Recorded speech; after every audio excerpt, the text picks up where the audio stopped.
आत्मा है। मनुष्य का जो मूल स्वभाव है वह आत्मा है। इसलिए मनुष्य को चेतन आत्मा कहा जाता है।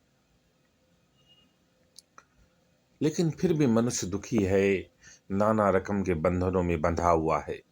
इसका कारण यह है कि मनुष्य को अपनी आत्मा का, चेतना का, अपने मूल स्वभाव का, जो आत्मा उसके मूल स्वभाव है, उसका ज्ञान नहीं होता है।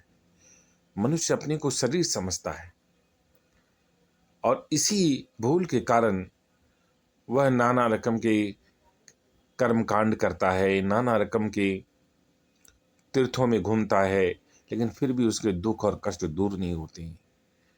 जबकि मनुष्य का असली तीर्थ उसकी आत्मा में है। उसके शरीर के अंदर आत्मा में उसका असली तीर्थ है।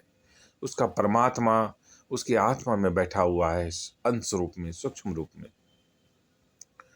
अगर मनुष्य अपनी आत्मा को, चेतना को जागृत करे, आध्यात्मिक ज्ञान ले, धर्म ग्रंथों का अध्ययन करे, रामायण, गीता, वेद, उपनिषद का धीरे धीरे स्वाध्याय करे, धर्म ग्रंथों का आध्यात्मिक ज्ञान ले, तो उसे किसी ध्यान की जरूरत नहीं है, किसी और प्रकार के कर्म कांड की जरूरत नहीं है।